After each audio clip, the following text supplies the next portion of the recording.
যতটুকুন ভালো ছিলাম আজকে আপনাদেরকে সামনাসামনি দেখতে পেয়ে আবার সেই পুরানো পরিবেশে ফিরে এসে ভালো লাগার অবস্থাটা আরো অনেক অনেক গুণ বৃদ্ধি পেয়েছে। আমি অনেক মিস করেছি আপনাদেরকে।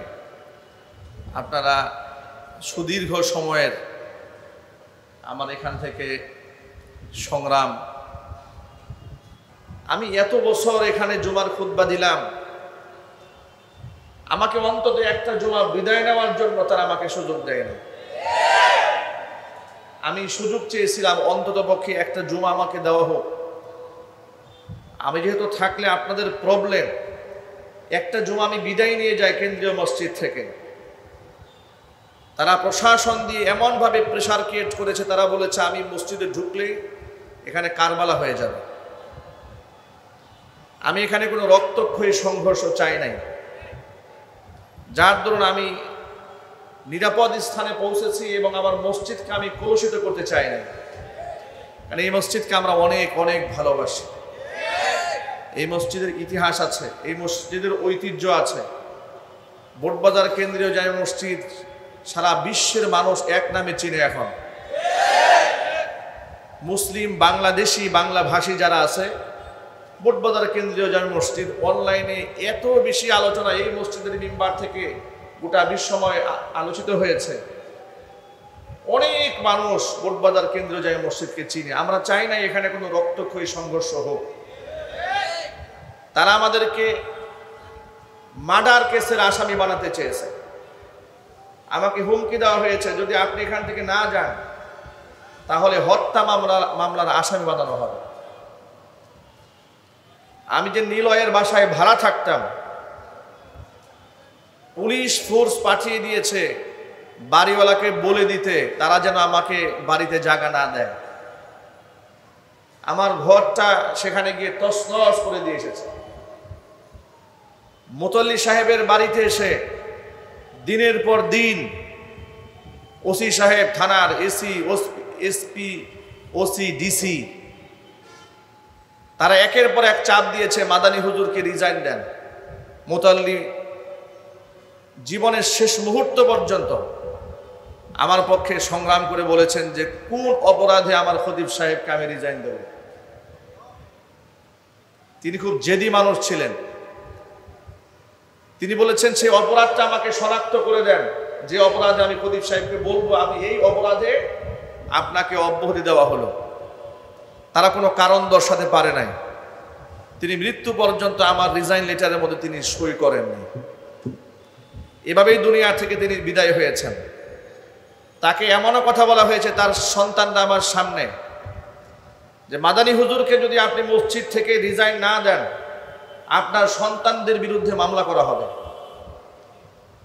যেহেতু তিনি বয়স্ক ছিলেন, তার বিরুদ্ধে মামলা না করে সন্তানদেরকে জেলখানায় নিয়ে যাবে, এমন হুমকি দিয়েছে। মুতাল্লি সাহেব বলেছিলেন যে আমার সন্তানদেরকে জেলখানা নিয়ে যাবেন, এই হুমকি দিচ্ছেন। আমি যদি একজন আলেমকে অপমান করি, বিনা কারণে একজন আলেমকে আমার মসজিদ থেকে আমি রিজাইন দিয়ে দেই, তাহলে এর থেকেও তো বড় শাস্তি আমার উপর আসতে পারে। তিনি রিজাইন পত্রে সাইন করেননি। থানা থেকে রিজাইন লেটার নিয়ে মুতাল্লি সাহেবের বাড়িতে পুলিশ দিনের পর দিন বসে থেকেছে। পুলিশ যখন বসে থাকতো, মুতাল্লি সাহেব আমাকে ফোন দিতেন, হুজুর আমার গেটের সামনে বসে আছে, আমি কি করব? এইরকম ভাবে আমাদেরকে এখানে প্রেশার ক্রিয়েট করেছে। আপনারা বলেন আমাদের অপরাধটা কি ছিল? আপনারাই বলেন, আমরা কি আল্লাহর ঘরের এই মসজিদের আমানত কি আমরা নষ্ট করেছিলাম? আমরা কোনো রাষ্ট্রদ্রোহিতা করেছিলাম? দেশদ্রোহিতা করেছিলাম? খুন খারাপি করেছিলাম? মানুষ মারামারি করেছিলাম? কিংবা প্রতিষ্ঠানের কোনো ক্ষয়ক্ষতি করেছিলাম? আমাদেরকে তারা সহ্য করতে পারত না, কোনোভাবেই সহ্য করতে পারত না। আমি তৎকালীন যুগের পুলিশ কমিশনার সাহেবের সাথে সাক্ষাৎ করেছিলাম। তিনি বলেছিলেন যে হুজুর, এই পরিস্থিতিতে একটা জ্বলন্ত অঙ্গারের মধ্যে তো আমি আপনাকে ছেড়ে দিতে পারি না, তবে দেশ স্বাভাবিক যদি হয় ইনশাল্লাহ আপনি ফিরে আসবেন। তা আল্লাহর রহমতে আল্লাহ রাব্বুল আলামিন সেই জালেম স্বৈর শাসকের পতন ঘটিয়েছে, দিন আল্লাহ পাক বদলে দিয়েছেন। এখান থেকে শিক্ষা গ্রহণ করা উচিত, আলেমদের সাথে গুতাগুতি করে, আলেমদের সাথে যুদ্ধ করে, আলেমদেরকে শত্রু বানিয়ে আর যাই হোক কিছুদিন হয়তো ক্ষমতায় থাকা যাবে, কিন্তু সম্মান নিয়ে দুনিয়া থেকে বিদায় হওয়া যাবে না, এটা কনফার্ম। আলেমদের সাথে বিয়াদবি করে মসজিদের মিম্বারের আমানতকে নষ্ট করে দিয়ে আর যাই হোক না কেন জোরপূর্বক কিছুদিন ক্ষমতায় টিকে থাকা যাবে, এটা সম্ভব, কিন্তু সম্মান নিয়ে বিদায় হওয়া সম্ভব না। তারা আমাদেরকে এই মসজিদের মিম্বার থেকে শেষ বিদায়টা নেওয়ার সুযোগ দেয় নাই, তাদেরও প্রায়শ্চিত্ত ভোগ করতে হয়েছে। স্বৈরাচারী শেখ হাসিনা চেয়েছিল একটা বিদায়ী ভাষণ দেওয়ার জন্য, কথা বলেন ঠিক না? 1 ঘন্টা সময় চেয়েছিল যে আমি একটা বিদায়ী ভাষণ দেই। সেনাবাহিনী বলেছে আপনার হাতে সময় আছে মাত্র আধা ঘন্টা, এর মধ্যে যদি আপনি এলাকা না ছাড়েন আপনার অস্তিত্ব কোথায় যাবে আমি কিন্তু বলতে পারবো না। উনি বিদায়ী ভাষণ দেবে দূরের কথা, শুনতে পেলাম দুপুরের খাবার খাওয়ারও টাইম পাই না। বিদায় ছাড়া চোরের মতো দেশ থেকে পালিয়ে যেতে বাধ্য হয়েছে, কারণ তারা এই দেশের অসংখ্য আলেমদেরকে মিথ্যা মামলায় জেল খাটিয়েছে, অসংখ্য আলেমদেরকে তারা ফাঁসির আসামি বানিয়েছে, অসংখ্য খতিব সাহেবদেরকে মসজিদ থেকে বিনা নোটিশে তাড়িয়ে দিয়েছে, অসংখ্য আলেম ওলামাদেরকে বছরের পর বছর কারারুদ্ধ রেখেছে। মুফতি জসিমউদ্দিন রহমানী হাফিজাহুল্লাহ আমার উস্তাজ 11 বছর বিনা অপরাধে তাকে কারারুদ্ধ রেখেছে। জুনায়েদ বাবুনগরী রহমাতুল্লাহি আলাইহির মতো একটা রত্ন, হীরার টুকরা মুরব্বী আলেম, বয়স্ক আলেম, হুইল চেয়ার ছাড়া চলতে পারেন না এমন ব্যক্তিকে রিমান্ডে নিয়ে উল্টা করে ঝুলিয়ে পায়ের মধ্যে রড দিয়ে পিটিয়েছে।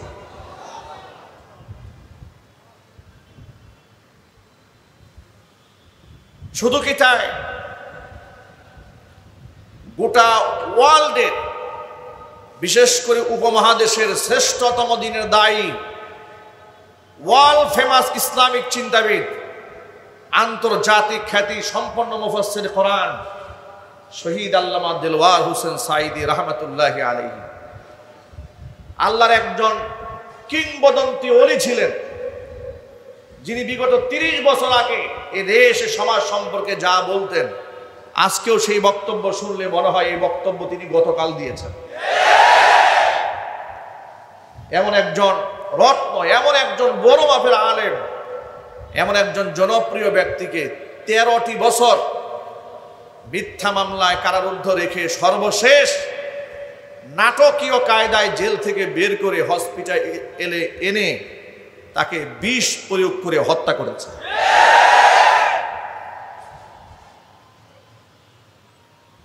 বছর খানেক আগে শহীদ আল্লামা দেলওয়ার হোসেন সাঈদী রাহমাতুল্লাহি আলাইহিকে যখন বিষ প্রয়োগে হত্যা করা হলো, তখন আমি ফেসবুকে স্ট্যাটাসে লিখেছিলাম যে স্বৈরাচারীর পতন অত্যাসন্ন, খুব অনতিবিলম্বে এই জালেমের পতন ঘটবে। তাই হয়েছে।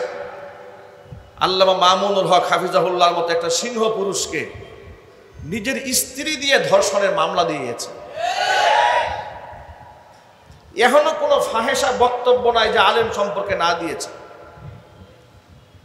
আমার মতো আদনা মানুষের ব্যাপারে ফেসবুকে নানান ধরনের বাজে বাজে কথা লিখেছে, যাতে করে মানুষ আমাদেরকে ঘৃণা করে। কিন্তু আজীব ব্যাপার হচ্ছে, ওদের সমস্ত মিডিয়া ছিল ওদের হাতে, 71, 72, 73 পর্যন্ত যা আছে সব, ঠিক কিনা বলেন? আমাদের পক্ষে তো টু শব্দ করার কেউ ছিল না। এত মিডিয়া থাকার পরেও সমস্ত মিডিয়া দিয়ে আমাদেরকে জঙ্গি, তালেবান, রাজাকার, আল বদর, আল শাম, মৌলবাদ, উগ্রবাদ, এখনো কোনো শব্দ নাই যেগুলা দিয়ে আমাদেরকে ঘায়েল না করেছে। সব করেছে, কিন্তু এদেশের মুসলমানেরা, এদেশের মানুষ তাদের সমস্ত প্রচারণাকে থুতু ভরে নিক্ষেপ করেছে। ওরা আলেমদেরকে ছোট করতে পারে নাই। আলেমদেরকে যখন জেলখানায় উঠানো হয়, বিগত জীবনে হয়েছে, এই দৃশ্য দেখে লোকদের চোখ থেকে পানি ঝরেছে। সাধারণ মানুষ কেঁদেছে আলেমদের জন্য, একটু হাত স্পর্শ করে দোয়া নেওয়ার চেষ্টা করেছে। আর আলেমদেরকে যারা অপমান করে বর্তমান জেলে গিয়েছে কিংবা আদালতে যাদের উঠানো হচ্ছে, পাবলিক এদেরকে চুম্বন করে না, সুযোগ পেলে লাথি মারা জুড়ে বলতে হবে, ঠিক কিনা?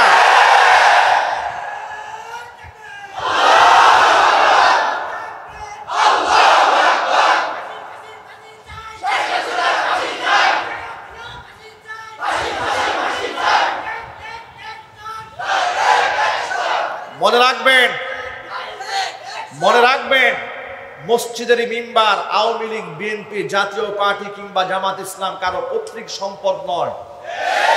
মসজিদের মিম্বার সকলের, ঠিক কিনা বলেন? এই মসজিদের মিম্বার থেকে বিগত জীবনে জালেমদের বিরুদ্ধে যেভাবে আমরা গর্জে উঠেছি, ভবিষ্যতেও আমরা সেভাবেই গর্জে উঠবো ইনশাআল্লাহ। বলুন ইনশাআল্লাহ।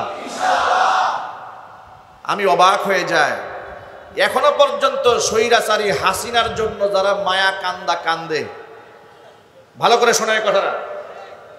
আচ্ছা, আপনাদের অত্যন্ত বিনয়ের সাথে প্রশ্ন করি, শেখ হাসিনা শত শত মানুষ খুন করেছে, এটা কি সত্য না মিথ্যা? যারা মুখ বন্ধ রাখেন, সন্দেহ আছে আপনাদের? এটা জোরে বলতে হবে।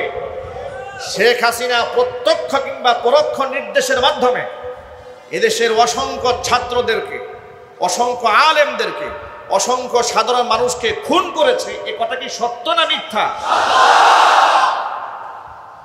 এতগুলো মানুষের খুন করার পরেও যে এই খুনের জন্য যে মানুষের দিল কান্দে, আল্লাহর কসম, খুতবার মসজিদ থেকে বলছি, এত বড় জালেমের জন্য যার আত্মা কাঁদে, ও ফেরাউনের নাতি পুতি ছাড়া আর কেউ হতে পারে না।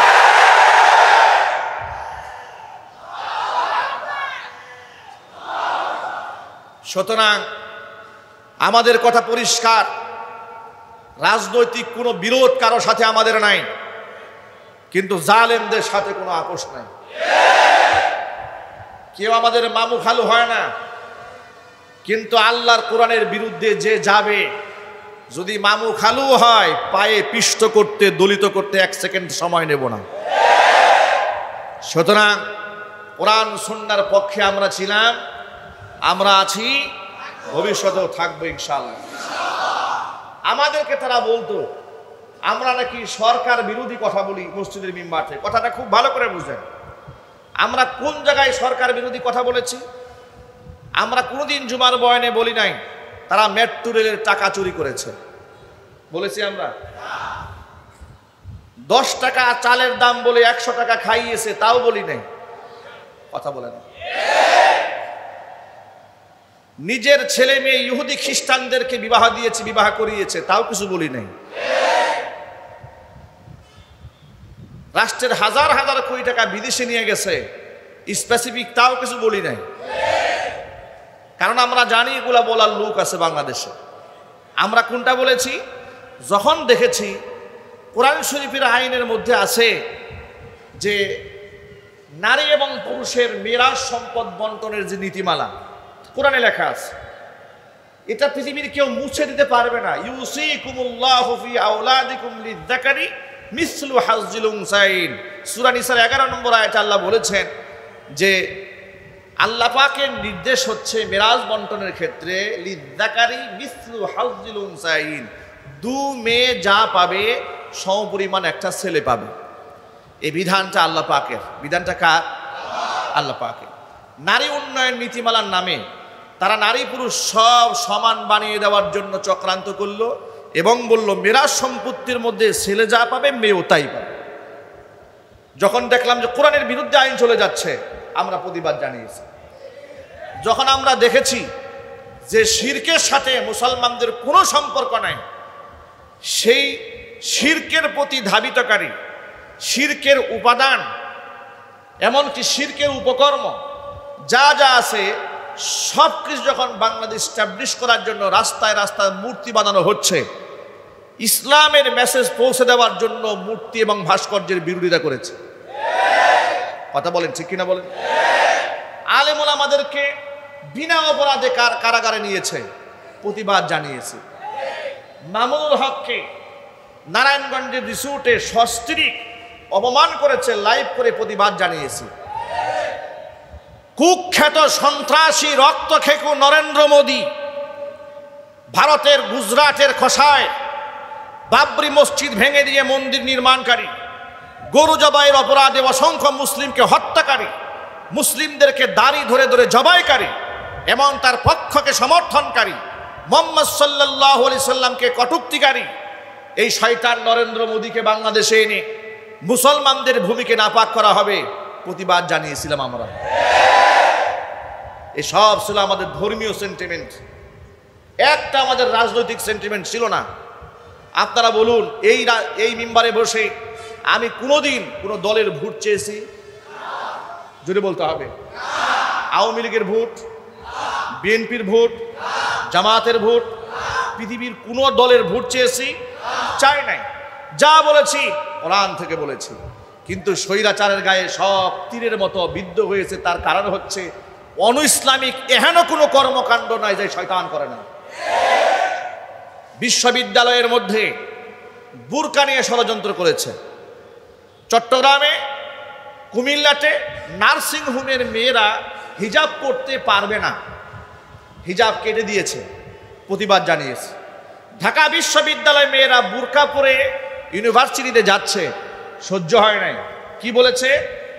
শিক্ষক বলেছে বুরকা পরে যদি কোনো মেয়ে বিশ্ববিদ্যালয়ে আসে, তার বিশ্ববিদ্যালয়ে লেখাপড়া না করে তার ঘরে থাকা উচিত। আমরা তার কঠিন প্রতিবাদ জানিয়েছি, কারণ বুরকার নির্দেশ তো কোনো হুজুরে দেয় নাই, কোনো আলেম দেয়নি। বুরকা পরার হুকুম কে দিয়েছে? সবাই জুড়ে বলুন। বুরকা পরার হুকুম আল্লাহ পাক দিয়েছে। প্রতিবাদ জানিয়েছি যে শিক্ষক তার ছাত্রীকে বুরকা পরিহিত অবস্থায় দেখতে পছন্দ করে না, মুখ খোলা অবস্থায় তার রূপ যৌবন ভোগ করার লালসা যেন অন্তরের মধ্যে পয়দা হয়েছে, আল্লাহর কসম করে বলছি সে শিক্ষক হওয়ার উপযুক্ত নয়, সে বেশ্যালয়ের দারোয়ান হওয়ার উপযুক্ত। প্রতিবাদ জানিয়েছে। এই সব বক্তব্যগুলো প্রতিবাদ জানাবার পরে তারা বললো আমরা রাষ্ট্রবিরোধী কথা বলি। এরপরে 2021 সালে মাদক নিয়ন্ত্রণ আইন বাস্তবায়ন হলো। সেখানে কি করা হলো? 21 বছর বয়সে যদি এই দেশে আইন আছে, কোনো একটা ছেলে কিংবা মেয়ে বয়স যদি 21 হয়, সে যদি মদ খাওয়ার লাইসেন্স চায়, তাহলে সরকার তাকে মদ খাওয়ার লাইসেন্স দিতে পারবে। আর কোনো এলাকায় যদি 100 লাইসেন্সধারী মদখোর থাকে, তিনি যদি একটা টিন সার্টিফিকেট চান, একটা ট্রেড লাইসেন্স চান যে আমি এলাকায় বুটবাজ এলাকায় মদের দোকান দেব, তাহলে তাকে সেই লাইসেন্স পর্যন্ত দেওয়া যাবে। এই হচ্ছে তাহাজ্জুদ গুজারি, তাহাজ্জুতি রাষ্ট্র পরিচালকের ইসলামের মোহাব্বতের করুণ দশা। মদের লাইসেন্স দিয়ে দিয়েছে, প্রতিবাদ জানিয়েছে। আলেম ওলামাদেরকে জেলখানা নিয়েছে, প্রতিবাদ জানিয়েছে। কোরআনে পর্দার বিরুদ্ধে কথা বলেছে, প্রতিবাদ জানিয়েছি। রাস্তায় রাস্তায় মূর্তি ভাস্কর্য বানিয়েছে, প্রতিবাদ জানিয়েছি। যেদিন ভাস্কর্যের বিরুদ্ধে বক্তব্য করলাম, সেদিন এখানেই বসা ছিল আওয়ামী লীগের বড় বড় নেতা কর্মী। জুমার বয়ান শেষ হওয়ার পরে থানায় গিয়ে অভিযোগ করলো মাদানী হুজুর তো বঙ্গবন্ধুর সেই বিরুদ্ধে কথা বলছে। কি মোহাব্বত বঙ্গবন্ধু, এত মোহাব্বত, তার মাথার উপর যখন পেশাব করেছে, মোহাব্বত কোথায় ছিল তোমাদের? এই জাতির কাছে জবাব দিতে হবে। তোমরা প্রতারক, মিথ্যাবাদী, ধোঁকাবাজ, কথা বলতে হবে, ঠিক না?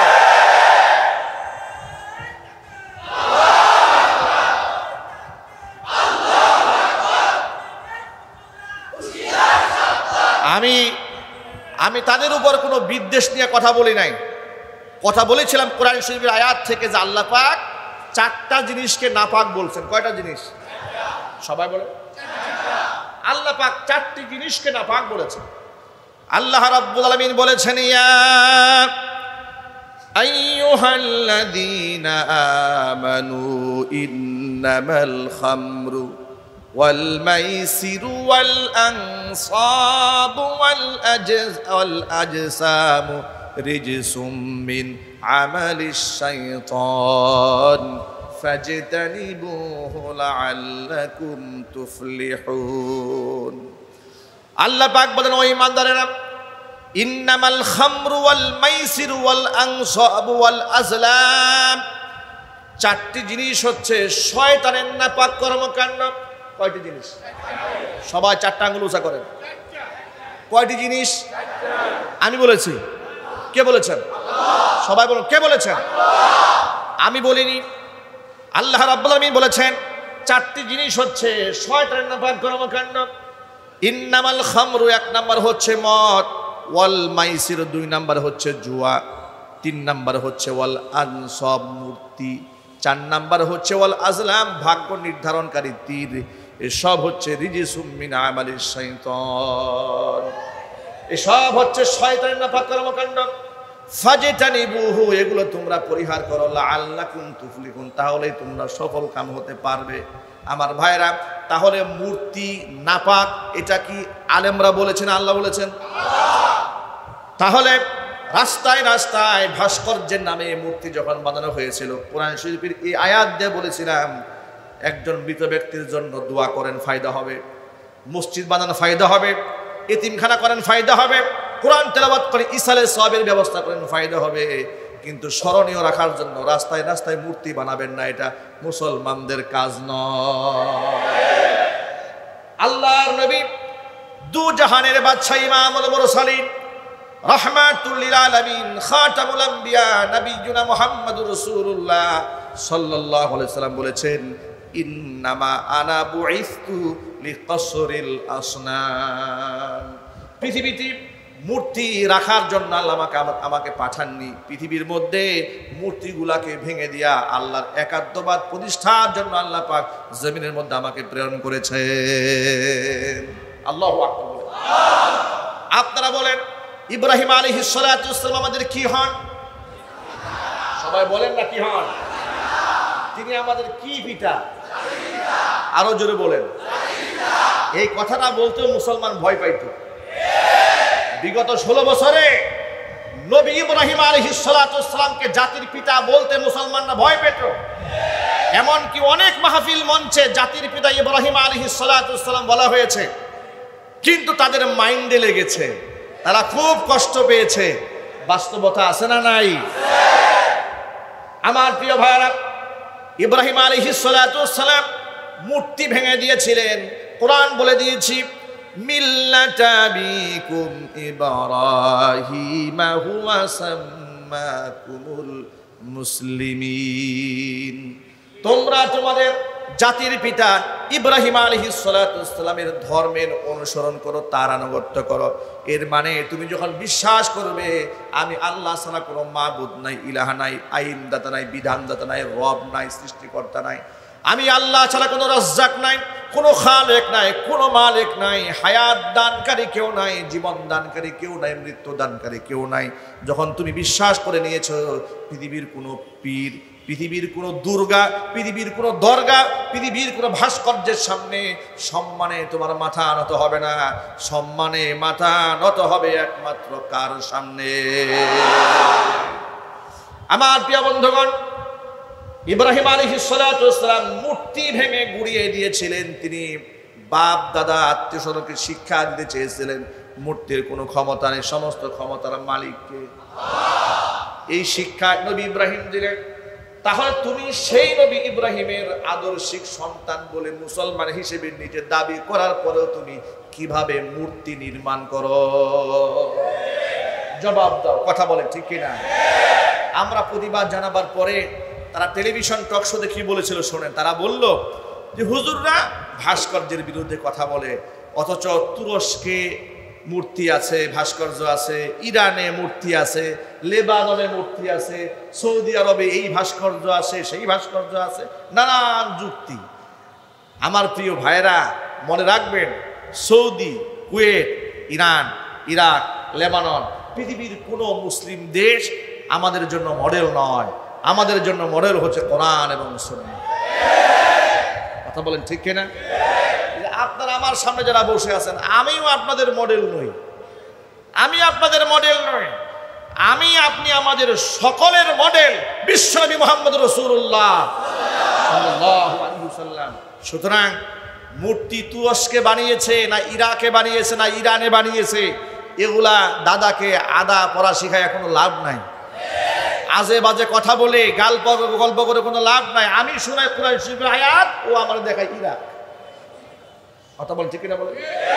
আমি দেখাই নবীর হাদিস, ও আমার দেখায় সৌদি আরব। আচ্ছা, ইরান কিংবা কুয়েত কিংবা তুরস্কের ভাস্কর্য খুব মজা লাগছে। সৌদি আরবে খুরমা খুব মজা লাগে, কিন্তু সৌদি আরব যে পর্দার ব্যাপারে খুব কঠোরতা আছে, এটা মজা লাগে না? সৌদি আরবে যে চুরি করলে হাত কেটে দেয়, ওটা মজা লাগে না? সৌদি করলে হত্যার বিনিময়ে যে হত্যা হয়, এটা মজা লাগে না? জিনা করলে, ধর্ষণ করলে কল্লা উড়াই দেওয়া হয়, এটা মজা লাগে না? এর মানে হচ্ছে তারা আসলে সৌদিকে মডেল মানে না। ওরা সৌদি শাসক কিংবা পৃথিবীর কোন মুসলিম দেশের মুসলিম শাসক যদি অনিসলামিক কোনো কর্মকাণ্ডকে করেই ফেলে শয়তানের ওয়াসওয়াসায় পড়ে, ওইটাকে হাইলাইট করে নিজেদের অপকর্ম ধামাচাপা দেওয়ার চেষ্টা করে। এইভাবেই সমস্ত মিডিয়া, সমস্ত সাংবাদিক, সমস্ত পত্রপত্রিকাগুলোকে তারা জিম্মি বানিয়ে ফেলে দিয়েছিল। মিডিয়াতে আলেম ওলামাদের প্রশংসা করতে দেওয়া হয় নাই, এমনকি আলেমদের বক্তব্য স্বাধীনভাবে প্রচারও করতে দেওয়া হয় নাই। কথা বলেন ঠিক কিনা বলেন? আমি এবার যে কথাটি বলতে চাই সেটা হলো, আপনার জন্য, আমার জন্য, গোটা দেশের মানুষের জন্য আদর্শ মডেল আমিও নই, পৃথিবীর কোনো আলেম নয়, কোনো দরবেশও নয়। মডেল তাহলে কারা? কোরআন বলে দিয়েছি, লাকাদ কানা লাকুম ফি রাসূলিল্লাহি উসওয়াতুন হাসানাতুল লিমান কানা ইয়ারজুল্লাহা ওয়াল ইয়াউমাল আখির ওয়া যাকারাল্লাহা কাসীরা। আল্লাহ পাক বলেন, আমার রাসূলের মধ্যে তোমাদের জন্য রয়েছে উত্তম আদর্শ, তবে সকলেই সে আদর্শ গ্রহণ করবে না। লিমান কানা ইয়ারজুল্লাহা ওয়াল ইয়াউমাল আখির, যারা আখিরাতের দিনে প্রাপ্তির আশা করে, যারা আল্লাহ পাকের রহমত আশা করে, একমাত্র তারাই মুহাম্মদুর রাসূলুল্লাহ সাল্লাল্লাহু আলাইহি ওয়াসাল্লামের জীবন থেকে আদর্শ খুঁজে পাবে। আমি আমার সকল ভাইদেরকে বলি, সুতরাং ইরাক, ইরান, কুয়েত কিংবা লেবানন কিংবা Dubai, France, Britain, Canada, Germany মুসলমানদের জন্য আদর্শ নয়। মুসলমানদের জন্য আদর্শের নমুনা হচ্ছে কোরআন এবং আল্লাহ নবী সাল্লাল্লাহু আলাইহি সাল্লামের রেখে যাওয়া আদর্শ। ঠিক কিনা বলেন? এই কথাগুলো আমরা কোরআন এবং সুন্নাহ দিয়েই বলেছি। বলার পরে তারা বলেছে, এই তো হুজুর আমাদের বঙ্গবন্ধু বিরোধী, হুজুর আমাদের ভাস্কর্য বিরোধী। উনাদের কত পীড়িত ভাস্কর্যের জন্য, কত মোহাব্বত ভাস্কর্যের জন্য, পা চাটতে চাটতে, লেহন করতে করতে এক একজনে জিব্বাকে পাতলা বানিয়ে ফেলে দিয়েছিল। এখন তোমরা সেই মূর্তিগুলো রক্ষা করতে পারলে না কেন? মামুনুল হক তো বলেছিলেন, যদি আমাদের সময় আসে আমরা আমাদের বাবার মূর্তি হলেও ভেঙে ফেলে দেব। আমি এই দেশের 5ই আগস্টে বিপ্লবী সাধারণ ছাত্র জনতাকে হৃদয়ের গভীর থেকে শ্রদ্ধা নিবেদন করি। আমি খুব অবাক হয়েছি যে খেলাফত প্রতিষ্ঠা হওয়ার আগেই মূর্তি ভাঙা শেষ। সুবহানাল্লাহ বলবেন না? আমি তো মনে করি এই দেশের আলেম সমাজ এই দিক থেকে সাকসেস, সফল। তারা এই দেশের মুসলমানদের কলিজার মধ্যে এই মেসেজ ঢুকাতে সক্ষম হয়েছে, মূর্তির সাথে মুসলমানের কোনো সম্পর্ক থাকতে পারে না।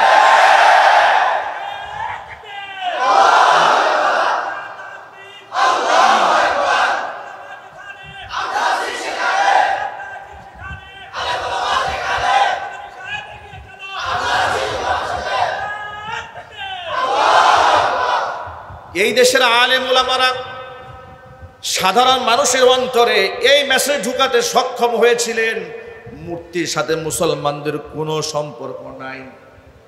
এখন আমি আপনাদের কাছে বিনয়ের সাথে জানতে চাই, আপনারাই বলেন, মূর্তির সাথে মুসলমানের কোনো সম্পর্ক আছে? এরা তাগুতে পরিণত হয়েছিল। তাগুত কাকে বলা হয় শোনেন, নিজে শরীয়ত বিরোধী কাজ করে অন্যকে শরীয়ত বিরোধী কাজ করতে বাধ্য করে, এটাকে কি বলা হয়? এটাকে তাগুত বলা হয়। তাগুত এটা কি বলা হয়? তাগুত। ফিরআউন সম্পর্কে কোরআন মাজিদের মধ্যে আল্লাহ রাব্বুল আলামিন বলেছেন ইন্নাহু লাতাগা, যে সে এই ব্যক্তি হচ্ছে সীমা লঙ্ঘন করেছে। কিভাবে ইসলাম বিরোধী কর্মকাণ্ড করতে বাধ্য করে? ছোট্ট একটা এক্সাম্পল দেই। বাংলাদেশের সমস্ত স্কুল, কলেজ, বিশ্ববিদ্যালয় থেকে শুরু করে আলিয়া মাদ্রাসা পর্যন্ত প্রত্যেক অফিসে, সরকারি অফিসে মাথার উপরে ছবি টাঙায় রাখা বাধ্যতামূলক করা হয়েছে। এই কথা কি সত্য না মিথ্যা? আপনারা এক বাক্যে জবাব দেন। মুসলমান যারা এটা জানেন, আপনারা ভালো করে শোনেন। মুসলমানদের ছবি টাঙায় রাখা, প্রয়োজনের ছবি তোলা, আর হচ্ছে ছবি টানায়া পিন করে ঝুলায় রাখা, এটা কি এক জিনিস? ছবিকে সম্মান করা হালাল না হারাম? চিল্লায় বলেন। প্রথমত বিনা কারণে ছবি তোলা হারাম, দ্বিতীয়ত ছবি ঝুলানো হারাম, তৃতীয়ত ছবিকে সম্মান করা হারাম, আর 4 নম্বর হচ্ছে এটাকে আবার বাধ্য করা, এটা হচ্ছে 5ম নম্বর হারাম। এর মানে হচ্ছে ডাবলের উপর ডাবল। এরা হচ্ছে একেবারে ফার্স্ট ক্লাস মানের কুফরি এ রাষ্ট্রে জবরদস্তি করে চালিয়ে দিয়েছে। আলেমরা মুখ খুলতে পারে নাই। জন্ম দিবস, মৃত্যু দিবস, শোক দিবসের নামে কি নাটকটা করেছে মাসের শুরু থেকে শেষ পর্যন্ত, যেখানে কোরআন বলে দিয়েছে আপনার যদি বাবাও মরে, আপনার যদি ছেলেও মরে, আপনার যদি ভাইও মরে, আপনি শোক পালন করবেন 40 দিন সর্বোচ্চ। আপনার স্ত্রী, আপনি স্বামী মারা গেছেন, সর্বোচ্চ 4 মাস পর্যন্ত সে শোক পালন করবে। এরপরে শোকের পালন করার কোনো সিস্টেম ইসলামে নাই। আর এরা শোকের মাস বানায় রাখছে। কথা বলে না কেন? শোকের মাস। কি শোক তাদের! মেট্রো রেলের জন্য কান্দে। ভণ্ডামি তো সীমা থাকা দরকার। মেট্রো রেলের জন্য কান্দে, চোখের পানি মুছে, কিন্তু শত শত মায়ের মুখ খালি হয়েছে, একটু কান্না আসে নাই।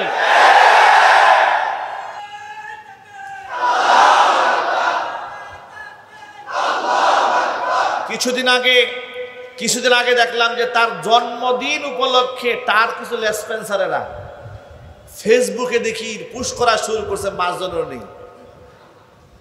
আমি তোমাদেরকে বার্তা দেই, যারা জন্মদিবস পালন করো ভালো করে শুনে রেখো। তোমাদের প্রতি আমাদের রাগ গুসা নাই, কিন্তু কথা বোঝার চেষ্টা করো। তোমরা শিশু, তোমরা বাচ্চা, তোমরা হাসিনারে চিনো নাই। তোমরা শেখ হাসিনাকে চিনো নাই বিদায় এখনো পর্যন্ত তার জন্য শুভেচ্ছা জ্ঞাপন করো। তোমরা শিশু, বাচ্চা, দুধের বাচ্চা। এই শেখ হাসিনা হচ্ছে সেই শেখ হাসিনা পিতৃ পরিচয়ের, পিতৃর হত্যার প্রতিশোধ গ্রহণ করার জন্য সে এমন পাগল হয়েছিল, বাবাকে হত্যা করেছে এমন ব্যক্তিকে নিজের পা দিয়া চাপ দিয়ে ধরে নিজ হাতে জবাই করে খুন করেছে। এমন নৃশংসভাবে মানুষ হত্যা করতে পারে, সে মানুষ হতে পারে? আয়না ঘর আবিষ্কার করেছে। আপনি চিন্তা করতে পারেন, ইলিয়াস আলী সেই সিলেটের, তার স্ত্রীর সাথে মোয়ানাকা করে হাসিনা নিজেও কান্দে, অথচ এই ইলিয়াস আলীকে হাসিনার ওয়ার্ডারে খুন করা হয়েছে। নাটক এবং সিনেমা অভিনয়ের তো সীমা থাকা উচিত। আমি তো মনে করি গোটা দুনিয়ার মধ্যে সিনেমার সবচেয়ে বড় অভিনেত্রী হিসেবে অস্কারের সবচেয়ে বড় পুরস্কার হাসিনার পাওয়া উচিত। নিজ হাতে মানুষ খুন করে আবার তার পরিবারের সাথে কুশলাদি কেমনে বিনিময় করে। আর এমন ব্যক্তির জন্য তুমি শুভেচ্ছা জ্ঞাপন করো। তুমি শুভেচ্ছা এই ব্যক্তির জ্ঞাপন যদি তুমি করো, তাহলে তুমি প্রকারান্তরে মেনেই নিয়েছো হাসিনা যত খুন করেছে তুমি তা সমর্থন করেছো। তুমি খুনির সমর্থক। কথা বলতে হবে মুসলমান, ঠিক কিনা? আমি কোনাবাড়ি কলেজ ময়দানে আমি আমার বয়ানের মধ্যে বলেছি, শেখ হাসিনা এবং তার লেসপন্সারেরা এই বাংলাদেশে ক্ষমতায় টিকে থাকার জন্য যে পরিমাণ পাপ করেছে, অন্যায় করেছে, তার যদি সঠিক বিচার পৃথিবীর সমস্ত বিচারকরা মিলেও করে, আর ন্যায্য বিচারও যদি করে, আর ন্যায্য বিচারের সবচাইতে কঠিন বিচার মানুষের কাছে মৃত্যুদণ্ড। কিন্তু আমি বলি, আমার কথা শোনেন, সবচেয়ে কঠিন সিদ্ধান্ত মৃত্যুদণ্ড হাসিনার জন্য যদি 1012 হয়, হাসিনা যে পাপ করেছে তার প্রায়শ্চিত্ত হবে না। কারণ একজন মানুষকে খুন করলে একটা ফাঁসি হয়। যে লোকটা 1000 মানুষ খুন করেছে, মানুষকে আয়না ঘরে রেখে মানুষকে কঙ্কাল বানিয়ে ছেড়ে দিয়েছে, মানুষ বুক থেকে ঝাঁঝরা করে দিয়েছে, জীবন্ত মানুষের উপরে মানুষকে হত্যা করে তার উপর লাশের উপর মিছিল করেছে, এত বড় অন্যায় যে করেছে, পৃথিবীর কোনো শাস্তি দিয়ে তার প্রায়শ্চিত্ত দেওয়া যাবে না, তার একমাত্র শাস্তি জাহান্নাম। সুতরাং ওই অভিশপ্ত মহিলা এই দেশ থেকে পালিয়েছে, তার রেসপন্সারদেরকে বলবো, এই অভিশপ্ত নারীর নাম এই মুখে তোমরা আনবে না। তার বিচার এই বাংলার মাটিতে হবে ইনশাল্লাহ। ওরা বলেছে যে চট করে চলে আসবে, আমরা বলি আসেন, আসেন। 18 কোটি মানুষ আপনাকে চট করে মাথায় তুলে নিয়ে ফট করে জাহান্নামে ছেড়ে দিয়ে প্রস্তুত হয়ে আছে।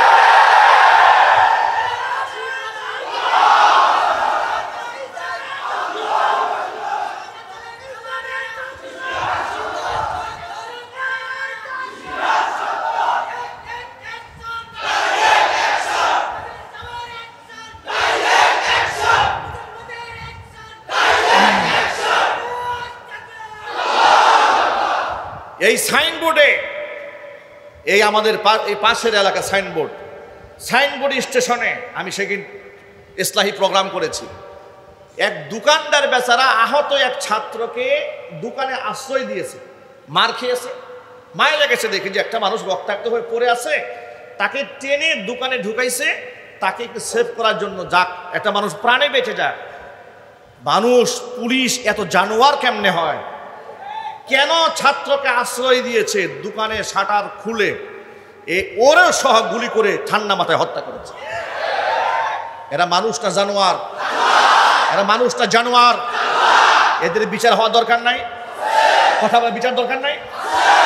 এদের বিচার হওয়ার আগ পর্যন্ত ভালো করে শোনেন, শেখ হাসিনা থেকে শুরু করে টপ টু বটম প্রত্যেকটা খুনির বিচার হওয়ার আগ পর্যন্ত বাংলার মাটিতে এদেরকে রাজনৈতিক পরিচয়ে পরিচিত হতে দেওয়া হবে না। আপনারা ঐক্যবদ্ধভাবে প্রস্তুত আছেন? আমি দুহাত দেখতে চাই।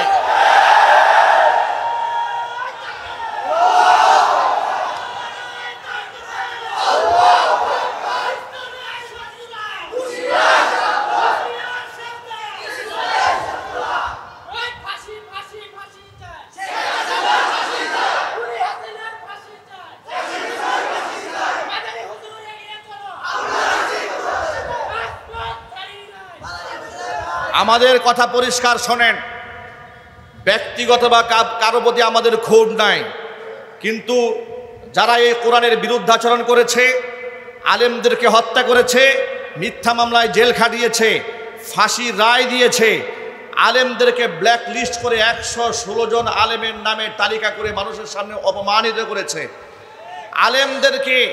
আলেমদের হাতে ছোট্ট রফিকুল ইসলাম মাদানির মতো ছোট্ট একজন মানুষকে সহ্য করতে পারে নাই, রিমান্ডে নিয়ে জামা কাপড় খুলে হাতের মধ্যে সিগারেট ধরাইয়া প্যান্ট শার্ট পরাইয়া ছবি তুলে মানুষের সামনে তাকে অপমানিত করার চেষ্টা করেছে।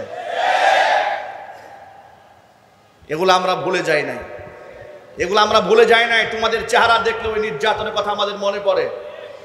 2018 সালে আমার মতো নগণ্য মানুষকে তোমরা মাহফিল থেকে ধরে নিয়ে গেলা, বিস্ফোরক আইনে মামলা দিলা, আর মামলার মধ্যে লিখে দিল কোন গোপন বৈঠক থেকে আমাকে ধরে নিয়ে গিয়ে আমার পকেটের মধ্যে 16টা তোমরা ককটেল পেয়েছো।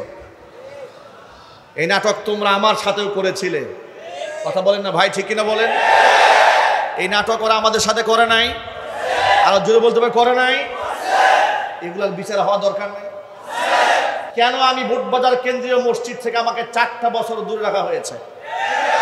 কেন আমি এখানে নামাজ পড়াতে পারি নাই? কোন অপরাধে, কোন নরাধম, কোন পাপিষ্ঠ, কোন ফাসেক, কোন ফুজ্জারের ষড়যন্ত্রে, কোন মুনাফেকের ষড়যন্ত্রে আমাকে মসজিদে মিম্বার ছাড়তে হয়েছে? ওই মুনাফেকদের অবশ্যই আওতায় আনতে হবে।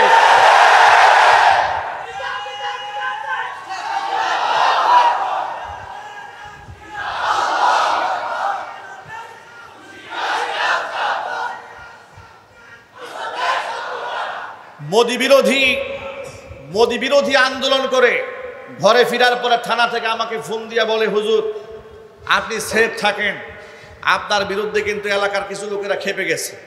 বললাম কেন? আমি তো মোদির প্রতি ক্ষিপ্ততা দেখিয়েছি, কারণ সে বাবরি মসজিদ ভেঙে মন্দির বানিয়েছে, ঠিক কিনা বলেন? মুসলমানদেরকে হত্যা করেছে। এত বড় মুসলিম বিদ্বেষী বাংলাদেশে আসবে, আমি তার প্রতিবাদ জানিয়েছি, আমি তো দেশের কারো বিরুদ্ধে বলি নাই। তখন তিনি বলতেন, হুজুর আপনি মোদির বিরুদ্ধে কথা বলেছেন, কিন্তু মোদির পুতেরা নারাজ হয়ে গেছে। এই বাংলাদেশে মোদির পুত নাই? যারা আমাকে এই বুটবাজার মিম্বার থেকে সরিয়েছিল সব হচ্ছে মোদির পুত। কাদের পুত? চিল্লায় বলো। এরা হচ্ছে মুদির পুত। এই মুদির পুতেরাই আমাকে নিয়ে ষড়যন্ত্র করেছিল। তবে আমরা ওই মুদির পুতদেরকে বলি যে সময় মানুষের একরকম থাকে না। অহংকার দাম্ভিকতা করে আলেমদের সাথে আর বিয়াদবি করো না।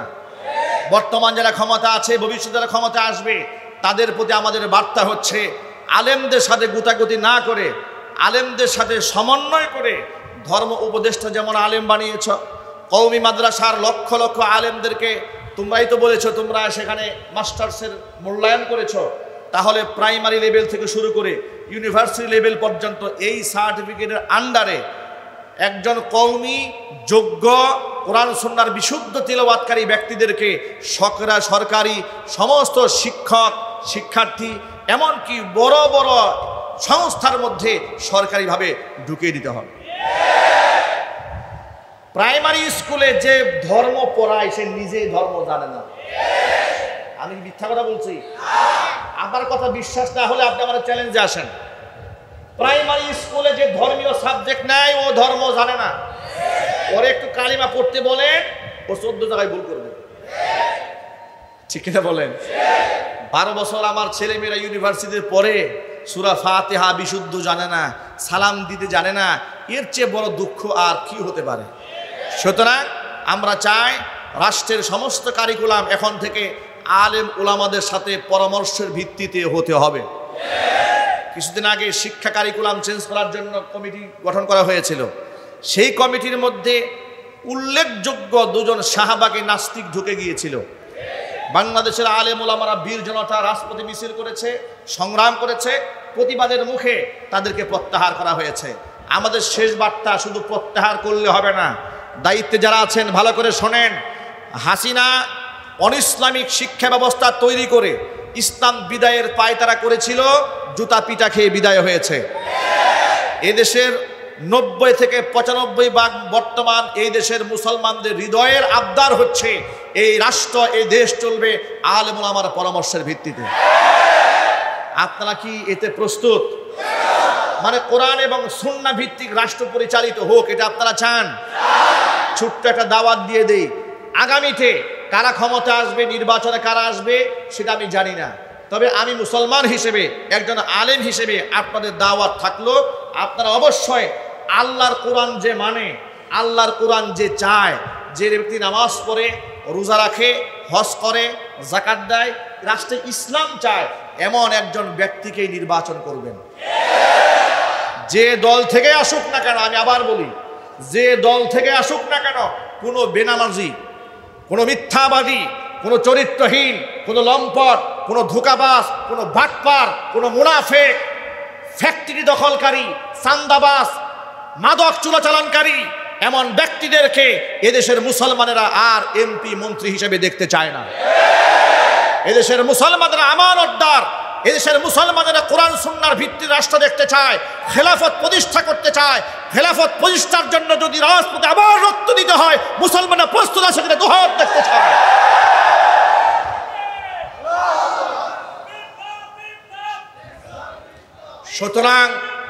সুতরাং প্রিয় ভাইদেরকে বলছি, আপনারা সকলে ঐক্যবদ্ধ থাকুন ইনশাআল্লাহ।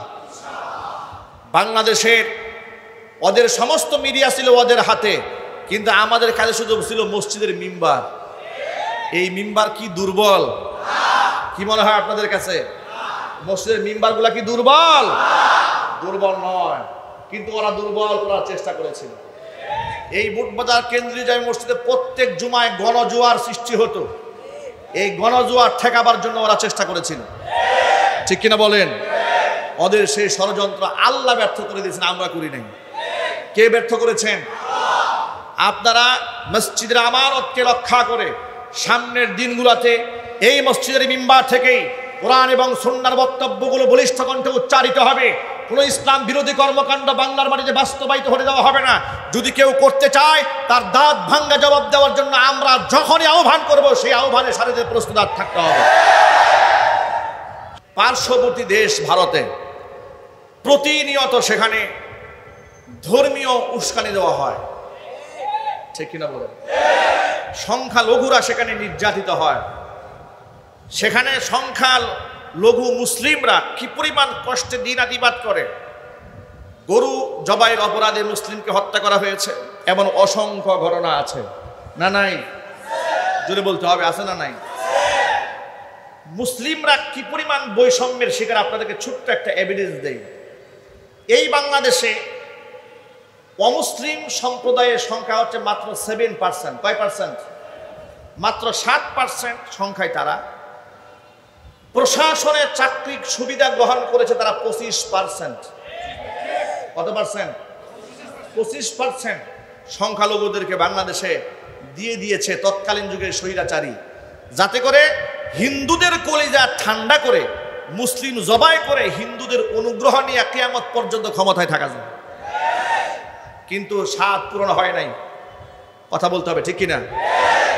পক্ষান্তরে আমাদের পার্শ্ববর্তী দেশ ভারত, মুসলিমদের সংখ্যা যেখানে 25% মুসলিম জনসংখ্যায়, সেখানে -0% প্রশাসনে মুসলিমরা চাকরি পাবে। এর মানে মুসলিমরা প্রশাসনে অ্যাপ্লাই করার কোনো সুযোগ নাই। চিন্তা করেন, জাতি ধর্ম বৈষম্য কারা সৃষ্টি করে?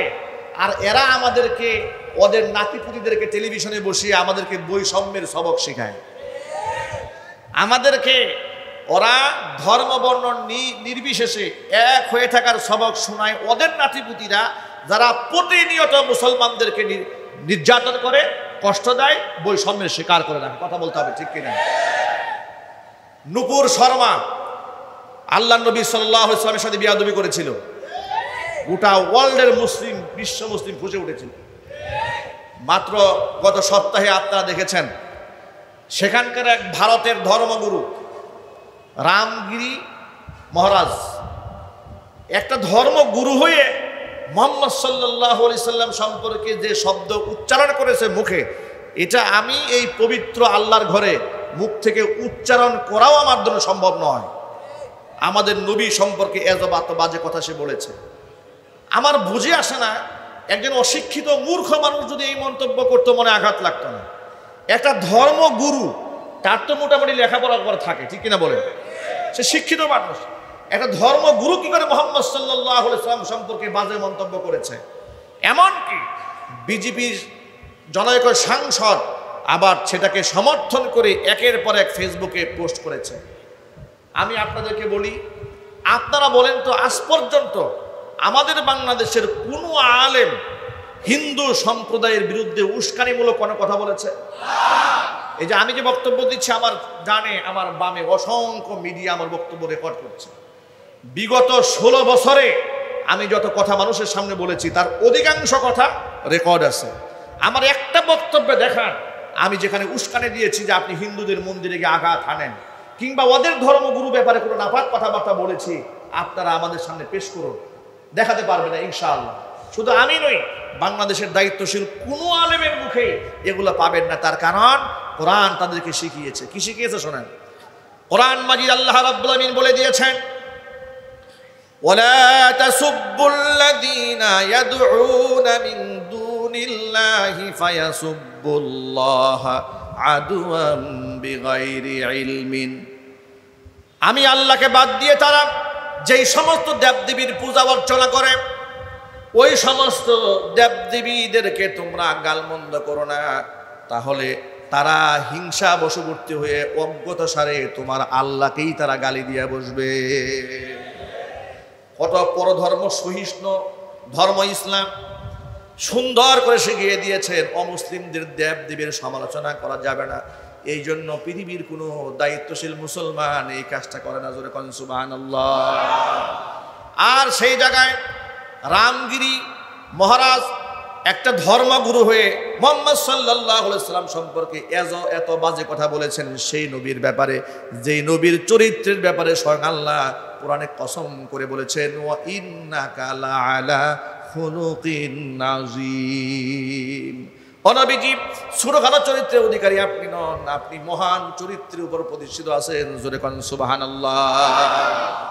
মাইকেল এইচ হার্ট, একজন বড় দার্শনিক বিজ্ঞানী, তিনি একটা বই লিখেছিলেন দ্য 100। ওই বইয়ের ভিতরে গোটা পৃথিবীর 100 মহামনীষীদের জীবনী লিখেছিলেন। তিনি ছিলেন খ্রিস্টান ধর্মাবলম্বী। খ্রিস্টান ধর্মাবলম্বী হওয়ার পরেও তিনি গোটা পৃথিবীর মহামনীষী 100 বাছাই করার মধ্যে সবার আগে তিনি মুহাম্মদ সাল্লাল্লাহু আলাইহি ওয়াসাল্লাম নাম লিখে দিয়েছেন। তার কাছে প্রশ্ন করা হলো, আপনি একজন খ্রিস্টান, আপনার নবী ঈসা আলাইহিস সালামের নাম দিয়েছেন 6 নম্বরে, মুহাম্মদ সাল্লাল্লাহু আলাইহি ওয়াসাল্লাম নাম দিলেন 1 নম্বরে, তার কারণটা বলেন। তিনি বললেন, শোনো, আমি খ্রিস্টান ধর্মাবলম্বী হলেও ইনসাফ ছাড়া কথা বলতে পারি না। আমি যদি বিশ্বনবী মুহাম্মদ সাল্লাল্লাহু আলাইহি ওয়াসাল্লামকে পরে নাম দিতাম আর আমার নবীর নামটা আগে দিতাম, যারা ছাড়া পৃথিবীর ইতিহাসের ছাত্ররা আমাকে একটা আন্তর্জাতিক মিথ্যাবাদী বলে গালি দিত। আমি আল্লাহর নবীর জীবনী পড়ে এই সিদ্ধান্তে উপনীত হয়েছি, আসমানের নিচে জমিনের উপরে তার চাইতে বড় মনীষী আর কেউ জন্মগ্রহণ করে নাই। আল্লাহু আকবার বলেন, আল্লাহু আকবার বলেন। আমার নবীজি অমুসলিমদের ব্যাপারে কি বলেছেন শোনেন। নবীজি বলেছেন, মান কাতালা মুআহাদান লাম ইয়ারিহ রাইহাতাল জান্নাতি ইয়াউমাল কিয়ামা। মুসলিমদের দেশে বসবাসকারী কোন অমুসলিম কেউ যদি অন্যায়ভাবে কোনো মুসলমান হত্যা করে, ওই মুসলমান কিয়ামতের দিন জান্নাতে যাবে দূরের কথা, জান্নাতের খুশবু পর্যন্ত নাকের মধ্যে পাবে না। ওয়া ইন্না রিহাহা, অথচ জান্নাতের সুঘ্রাণ লা তুজাদু মিন মাসিরাতি 40 আমা, 40 বছরের দূরত্ব থেকে পাওয়া যায়। এমন কঠিন কথা আল্লাহর নবী বলেছেন, কোনো মুসলমান যদি অমুসলিমকে হত্যা করে তাহলে অমুসলিমদের পক্ষে নবীজির কথা আছে না নাই? আরো জোরে বলেন। কোরআন বলে দিয়েছে, লা ইকরাহা ফিদ্দিন, তোমার ধর্ম জোর করে ভিন্ন ধর্মাবলম্বীর উপরে চাপাই দিতে পারবা না। এত সুন্দর সুন্দর কথা কোরআনে আছে, এত সুন্দর সুন্দর কথা হাদিসে আছে, আর সেই নবীজির ব্যাপারে এমন বাজে কথা, নাউজুবিল্লাহি মিন যালিক, তারা কেমনে উচ্চারণ করলো? আমাদের বক্তব্য বড় পরিষ্কার, আল্লাহ নবী সাল্লাল্লাহু আলাইহি সাল্লামকে যারা গালমন্দ করবে, মান সাব্বা নাবিয়ান ফাকতুলুহু, একটা আল্লাহ নবীকে গালমন্দ যে করবে তার তওবার সুযোগ দেওয়া হবে না, তার একমাত্র শাস্তি হচ্ছে মৃত্যুদণ্ড। এর দাবির সাথে কি আপনারা একমত আছেন? যদি বলেন একমত আছেন। শোনেন, বৈষম্য বিরোধী ছাত্র আন্দোলনে রাষ্ট্র স্বাধীন হওয়ার পরে বাংলাদেশের বিচ্ছিন্ন 2-1টা জায়গায় মন্দিরে হামলা হয়েছে। এটা প্রশাসন তদন্ত করে ভালো করে বলতে পারবে কারা হামলা করেছিল। নাটকে এই ঘটনাকে কেন্দ্র করে ভারতের নরেন্দ্র মোদী বাংলাদেশের প্রধান উপদেষ্টা ডক্টর মোহাম্মদ ইউনূস সাহেবকে ফোন করে বলেছিলেন এই দেশের সংখ্যালঘুদের নিরাপত্তা জোরদার করার জন্য। আমরা বলি, এই দেশের সংখ্যালঘুদেরকে নিয়ে নরেন্দ্র মোদী আপনাকে টেনশন করতে হবে না, বরং বাংলাদেশে অমুসলিম হিন্দুরা মুসলমানদের কাছে ঠিক সেভাবে নিরাপদ থাকে, ডিমের মধ্যে কুসুম যেমন নিরাপদ থাকে। আপনি আপনার দেশ নিয়ে ভাবেন, আপনার দেশ নিয়ে চিন্তা করেন। প্রধান উপদেষ্টাকে বলবো, তিনি যেন আপনাকে মোটামুটি ফোন দিয়ে একটা অভিযোগ দায়ের করেছিলেন যে আপনি যেন এই দেশের সংখ্যালঘুদের নিরাপত্তা দেন। মাননীয় প্রধান উপদেষ্টা ডক্টর মোহাম্মদ ইউনূস সাহেবকে বলছি, এদেশের মুসলমানদের বিরাট আশা প্রত্যাশা আপনার উপরে আছে। এদেশের মাজলুম জনগোষ্ঠীর বিরাট প্রত্যাশার জায়গায় আপনি বসেছেন। আপনি শিক্ষিত, আপনি নম্র, আপনি ভদ্র, এত সুন্দর ভাষায় কথা বলেছেন জাতিসংঘে, গোটা দেশের মুসলমানদের, গোটা দেশের জনগণের হৃদয় খুশ হয়ে গেছে। আপনি ইসরায়েলের বিরুদ্ধে ফিলিস্তিনের পক্ষে যে কথা বলেছেন, আমাদের কলিজা ঠান্ডা হয়ে গেছে। ফিলিস্তিনের মাজলুম জনগোষ্ঠীর পক্ষে এত সুন্দর কথা এর আগে কেউ বলে নাই যেটা ডক্টর মোহাম্মদ ইউনূস সাহেব বলেছেন। সুতরাং আপনি মাজলুমদের পক্ষে কথা বলতে জানেন। ভারতেও আমার মুসলিম ভাইরা মাজলুম, ভারতের নরেন্দ্র মোদী যদি আপনাকে ফোন দিতে পারে সংখ্যালঘুর নিরাপত্তা কল্পে, আপনিও তাকে ফোন দিয়ে বলতে পারেন মুহাম্মদ সাল্লাল্লাহু আলাইহি ওয়াসাল্লামকে নিয়ে কটূক্তিকারী সেই মন্ত্রীকে মন্ত্রী পরিষদ থেকে লাথি মারে তাড়াতে হবে, সাংসদের দায়িত্ব থেকে অব্যাহতি দিতে হবে, রামগিরি মহারাজকে ফাঁসির কাস্টে ঝুলিয়ে হত্যা করতে হবে।